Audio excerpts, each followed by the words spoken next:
So come and listen if you choose. You know we know it, and feel a joy you'll never lose. So everybody listen. Everybody please give a listen. Hi everybody, Matt here back again, and today we're going to be talking about the awesome album Chicago 2. Its official title is just Chicago, but it's often referred to as just Chicago 2. The reason it was shortened was to avoid legal action against the real Chicago Transit Authority, which was, of course, the original name of the band and the name of the first album. It was recorded in August of 1969, and it was released on January 26, 1970. It was released under the Columbia label, and it was produced by a guy by the name of James William Guercio. I hope I'm saying that right. He also produced for the Buckinghams, Blood, Sweat and Tears, and he even managed the Beach Boys and was even part of their backup group. He had a bit of an odd history with Chicago. He was originally their manager, and he produced 11 of their albums. He did something really smart, and Chicago is a band known for their extremely long tracks, you know, these kind of big freeform jazz rock tracks, which is great, but he did something very smart in that he edited the lengths of those songs down to more radio-friendly versions, and as a result, those became big hits off these albums. They grew to be at odds later, and they eventually parted ways after Chicago 11. It was later discovered by the band that he was taking 51% of their profits, while the other percent had to be split amongst all of the band members. So it's pretty safe to say that they did not part on very good terms. This would be the first Chicago album to include the Roman numerals. Chicago Transit Authority, their first album, it did sell well, and it really did establish a wider fan base for the group, but this is the album that really broke them into the popular mainstream. I mean, on this album itself, it went to number 4. The entire album went to number 4 on the Billboard charts. Of the singles on the album, 25 or 6 to 4 went to number 4, Make Me Smile went to number 9, and Color My World went to number 7. The main piece of the album is a 13-minute song called Ballet for a Girl in Buchanan.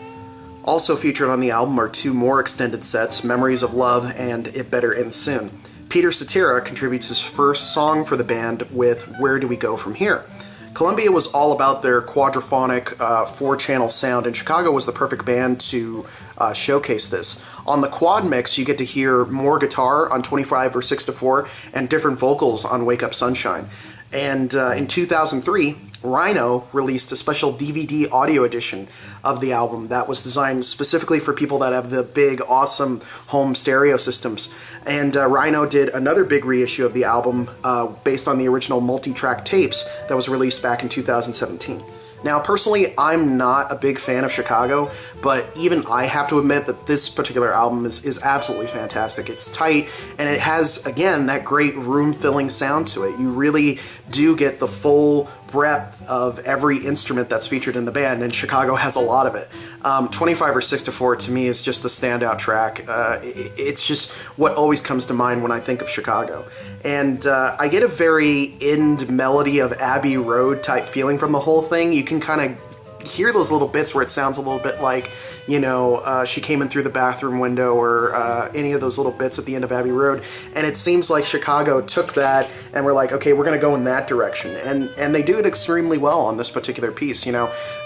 To me, again, this album is what I think of when I think of Chicago. I tend not to think of the later stuff. This right here, this is Chicago right here. To me, this is a great piece that is a perfect example of the jazz fusion era of rock, where you had bands like this, you had Tower of Power, you had Santana, that were all about how much can we fit on one album and how much sound can we get out to fill people's living rooms. And I think that, you know, Chicago really defined that, and they were really a fantastic group. So fan of Chicago or not, you should definitely check out this album. Sadly, you know, or maybe goodly, I don't know what else to say, but I see it a lot in bargain bins. It does not deserve to be there, though. It's a fantastic album, and definitely one that you should definitely check out. I'm kind of interested in that special edition just to hear what it sounds like, but again, you know, nothing beats the sound of vinyl. So anyway, that is all I have to say about the album Chicago 2. I will see you guys next time.